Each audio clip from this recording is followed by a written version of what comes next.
Rəcəb ayında oruç tutmaq tövsiyə edilir. Çox adam tutmağı istəyir. Lakin bilin ki, boynunda qəza orucu, yəni Ramazan ayından tutulmayan oruc qalıbsa və siz bu qəzanı tutmaq yerinə müstəhəb oruç tutsanız, orucunuz batildir. Ona görə də boynunda qəza orucu olan kəs qəzasını tutmalıdır. İnşallah Allah ona Rəcəb ayının savabını da verər. Ancaq kimin boynunda qəza orucu yoxdursa, elə müstəhəb olaraq da tutsun. Hal-hazırda birinci gecənin əməlləri aktualdır.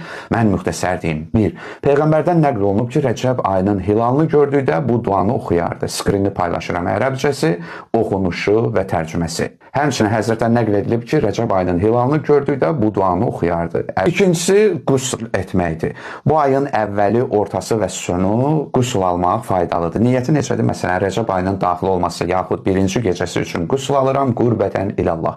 Qeyd edim ki, bu qüsüllər vacib qüsüllər kimi deyil ha. Yəni bu qüsüldən sonra dəstəmaz almadan namaz qıla bilməzsiniz. Ayrıca dəstəmaz da almalısınız. Üçüncü, bu gecə İmam Hüseyin əleyhissalamı ziyarət etmək çox böyük fəzilətə malikdir. Heç olmasa açıq havada ya oturduğunuz yerdə İmam Hüseynə salam və salavat göndərib yad edin, ya da ruhuna Fatihə edin. Dördüncü, məğrib, yəni şam namazından sonra 20 rəkət namaz qılın. Hər 2 rəkətdə bir salam ilə. 20 rəkət, yəni 10 dənə 2 rəkətdir. 2 rəkət qılırsınız, təşəhhüd salamlar, sonra durursunuz, yenə də 2 rəkət qılırsınız, təşəhhüd salamlar. Belə. Hər rəkətdə bir dəfə Fatihə surəsi və bir dəfə İxlas surəsi oxuyursunuz. 5-ci İşa, yəni xüftən namazından sonra 2 rəkət namaz qılınsın. 1-ci rəkətdə Fatihə, sonra Ələm Nəşrah, yəni İnşirah surələrini bir dəfə, Qul huvallahu əhəd, yəni İxlas surəsini isə 3 dəfə oxusun.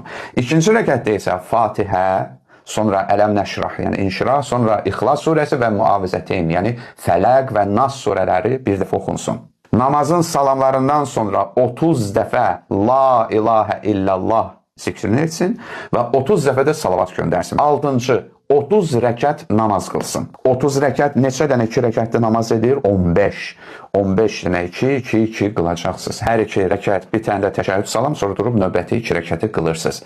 Hər rəkətdə bir dəfə Fatihə, daha sonra ardınca Kafirun surəsi, sonra 3 dəfə Qul Huvallah surəsini oxuyursunuz, yəni İxlas surəsini. 7-ci, ayın 1-ci gecəsini ihya etmək, yəni sübh namazına qədər oyaq qalıb ibadət etmək. Bu vacib deyil, yəni kimin imkanı varsa. 8-incisi, İmam Cavaddan nəql edilən bu duanı oxumaq, yenə də ərəbcəsi, oxunuşu və tərcüməsini qeyd edirəm.